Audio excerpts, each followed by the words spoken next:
Hello, strong inspiration viewers. Hello to you, my friends, because I know you're watching me. I'm so happy that you are, because you're getting this Black history straight, no chaser, from the people who know. All I do is come up with a question or two. That's all. And I've been so fortunate that I have found some really interesting people, like the sister that's about to come on in a minute. Oh my God, she's a good looking lady. She got a backdrop. She ready. She was on before I signed on. She's so excited to tell her story, my friends. So do me a favor. You know who I am. I'm Anthony Brogdon. Hit the subscribe button on this channel. I know you're watching it. It's free. We don't ask no information. All it does is say you subscribe. And hit the like button on this video, because this sister about to tell it to you. She gonna blow your mind. Hit the notifications bell just so that when the videos come up, you get a ding and notified that it's time to watch it. And do me this favor, tell somebody about Strong Inspirations, because we bring it to you straight, no chaser. I might put a little ice in it, a little lemon and a little lime, but I give it to you so it can really knock you out with this good Black history, my friends. And also, you know I'm a filmmaker. Watch my movie. It's called Business in the Black, The Rise of Black Business in America. I go from the 1800s to 1960s. It's really a broad stroke on this Black history of slaves and how they learned how to read and write, the schools that they came up with, the graduates that went to college after they got those skill sets, what them racists did to destroy Black business districts across America, and not just Tulsa. And that's the one we know about the most, but it was a bunch of other cities. And then the predominant part of this is them brothers and sisters owning businesses, slaves owning businesses. It's all in the movie. All right, I want you to watch it. And I love for you to read my book. It's called Black Business Book. It goes with the movie. It's got over 200 facts, covers some of the same thing, but it's more facts. I had a guy call me. He said, man, that book was so good, I carry it with me everywhere I go. It's in my car. Somebody get in, I show it to him and say, hey, man, read fact number whatever, whatever. It's that good. And if you read my book and you don't learn nothing new, I give you money back. I'm that confident in what I got here. And the price is very reasonable. All right. Now, the book and the movie both are on Amazon, but you can also get them on my website, businessintheblack.net. And how about this? I got another option, because I'm kind of getting new to all this technology. If you want to, you can just Cash App me. And I'll tell you this, to Cash App me, the book is $10. The movie, the DVD is $10. You can Cash App me at the $ Strong Forever. All right, I'm first time I'm saying that. That's why I'm kind of, stuttering, but they $10, and then put your address in there. But go to the website, businessintheblack.net. And I'd be really appreciated, because I got a strong sister that's about to tell us who she is and tell us her story. So, sister, go ahead. Let's get it on Strong Inspirations. I'm so happy you're here. Thank you. Thank you for having me. First, let me say I'm Hazel Gillis. I'm president of the James Weldon Johnson branch of the Association for the Study of African American Life and History, which is ASALH, which was founded our chapter was founded in 1995. ASALH is an organization that sets the theme for Black History Month. ASALH was founded in 1915 by Dr. Carter G. Woodson. Yep. Now, my family roots began in Ireland and Africa. My father was from South Carolina, and I have not been able to find much information about him, but I do know his mother's name was Alicia, and his father's name was Art McDowell. Okay, let me stop you right there before you go. How you like Black history or something like that? That you always did, or how you get to be so involved? I have always loved Black history. And just to say, as a child growing up in North Carolina, we sang Lift Every Voice and Sing every day in school. So Okay. we go back a long ways with Lift Every Voice and Sing. So when I moved to Jacksonville, to learn that James Weldon Johnson was from Jacksonville was really an honor and a privilege to be here in Jacksonville. And I really enjoy being here. Now, on my mother's side, I've been able to find a marriage certificates and death certificates for some of my ancestors. The Okay. stories that have been told by my mother to us were my great grandmother, her name was Maggie Potsy. Her picture's behind me. Yeah. The gentleman with her is not my great grandfather. I think she was married to him before, and his name was William Dyson. But my great grandmother would never tell where she came from. One time she said she came from Canada. Another time she said she came from Ireland. When my great grandmother, her name was Maggie, went to marry my great grandfather, Peyton Milton, he actually cut his hand so she could drink his blood because she was white and she did not want to tell a lie when she was asked if she was, of course, the N-word back then. Of course, I don't say that, so but Yeah. I will not be saying that in my, as a That's fine. I'm with it. okay. Now my great grandmother, she was a school teacher and a midwife. And someone asked her why she wanted to be a school teacher. So she said she wanted to teach. Of course, she didn't say the Black kids, but she wanted to teach the children back then. So that's what she did. And she taught what was Jackson School on Jackson Road, which is now a part of Brown Summit, North Carolina. Okay. Okay, now as a midwife, on one occasion, she was in the house and the young lady, they asked her, well, who is that young child out there in the yard? And she was very proud. Yeah. And she said, well, that's my granddaughter. So of course they never asked her back again. Yeah. Now hold on, let me stop you right there. What is a midwife? I never understood that. So one guy told me he was birthed by a midwife. What's a midwife? Do you know? That's the person that comes in the house and actually delivers the child Without a doctor. without a doctor. And they also, give them some instructions. But we still have midwives now, very rare, but some people want to have the children home. So they asked to have a midwife. In fact, Okay. I was delivered by a midwife. I Oh, was delivered really? at home. I think I was the only one of the 6 children that was delivered at home, but my mother couldn't make it to the hospital. So the midwife actually delivered me at home. And that was in Durham, North Carolina. Yeah. So, I got you. so Now, that how was, did you find the picture of her? well, one of our relatives had the picture of my great grandmother. And so this is a copy of it. And they actually gave it to my mother at the time. So we made copies so that we have the picture of her. It's not a very good picture, but it Yeah, is. it is. It looks nice. Yeah. Thank you. Yeah. Yeah, that's all right. So now she's, this is your grandmother. What did she do? You said she was a teacher, right? And my great grandmother was Great grandmother. Great grandmother was a teacher and a midwife. Yeah, and she had to be born when, you think? She was born about 18. I forgot what the date was. I did have that date. Yeah. And But so as a slave? not to my knowledge, as a slave. Because when she came to North Carolina, when she came to Guilford County, North Carolina, she came with one child. Her name was Alice Dyson. So she came with her, and then she married my great grandfather.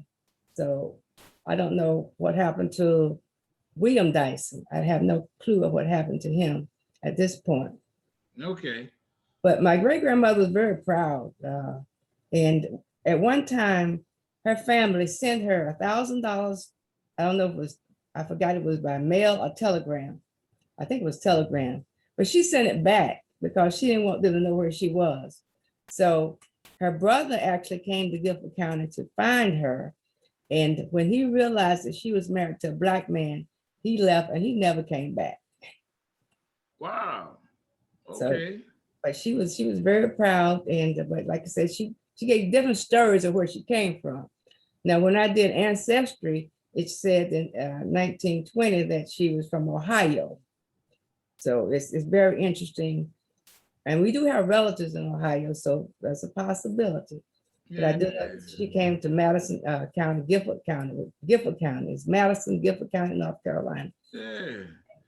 So now hold on. So what you're saying is, let me sum it up for the people. This white lady married a black guy. This white lady married a black during guy slavery. during slavery time. But she evidently she's white, so she's not a slave. Was he a slave? Do you know? Not to my knowledge. I don't. So he's a free man in North Carolina. Exactly. Oh, well, I'm sure they frowned against that though. I mean, they had to face a whole bunch of scrutiny. I guess they did, but I don't know. Well, you know, my grandparents, I did find where they did own land in North Carolina, my great grandparents. And also my grandmother, she owned land in North Carolina also, and it was passed on to the family members, and it was sold in like 1957, I think. It's because she died in 1957. Mm. My grandmother died in 1957. Oh, okay. And it's so much we don't know. So it's a learning process. We continue to learn our history from different viewpoints. And I think that's what's interesting, to learn more about our history, because we can't learn enough. Did you go to a segregated school, or did the white kids have to sing it too? No, it was a segregated school. In fact, it was grades 1 through 12 that I went to school. And we sang that, and we learned Black history. You know, this is an everyday thing, learning Black history about our ancestors. We learned more than like Dr. Carter G. Woodson. We learned about Dr. Carter G. Woodson, George Washington Carver. Yeah. And all of, you know, we learned and we retained it. You know, I'm a little older now, so. Yeah, sure. Now, what city was this that you grew up in again? Actually, I was born in Durham, North Carolina. And when I was 9 years old, we moved to Gifford County because my grandmother was sick and my mother wanted to take care of her. So that's what we did. Do you remember any particular Black history stories in the city you grew up in?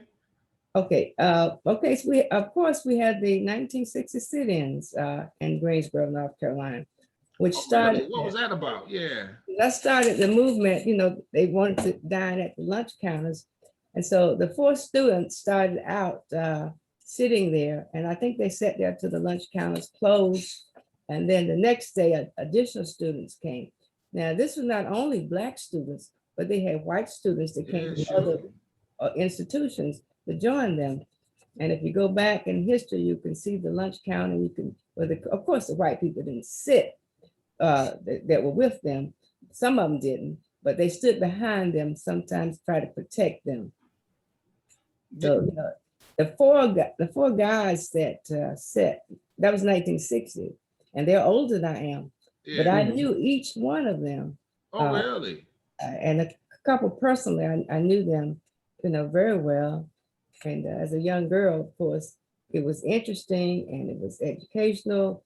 And I can remember sitting at the counter later on, and for some reason, I thought there were 2 counters. Okay.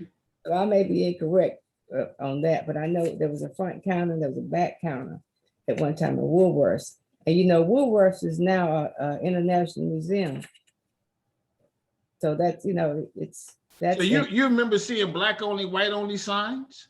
Oh, yes, I do. But you know, I really didn't experience other than the sit-ins and not be able to sit there. I didn't experience that much racism. I didn't experience the racism that's prevalent today until I actually moved to Florida. But I don't know if because. I mean, something happened in Florida that make you say that? Well, it was just some words that were called out at a point driving down. Really? By some young people, very young people. And at the time, my children were in the car and they were a little upset, but everything turned out okay. Did it upset you? It did. It did. I didn't say any curse words, but I did say a few choice words. Yeah. Driving.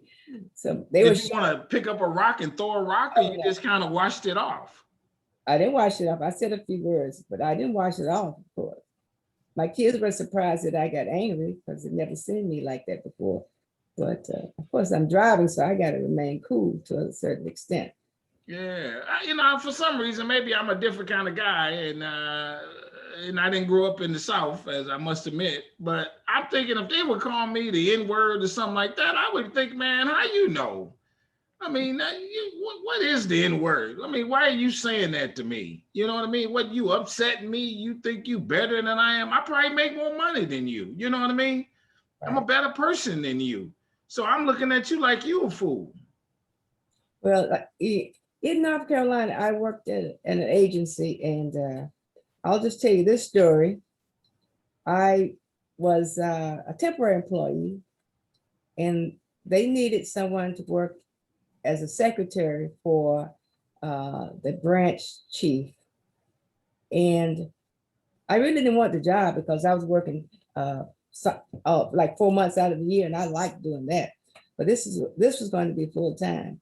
So at the time, a young white girl was actually in that position, and she had to train me to take that position. And as she trained me, she cried.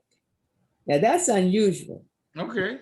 That I am a Black female, she's a white female, but I have the job and she doesn't.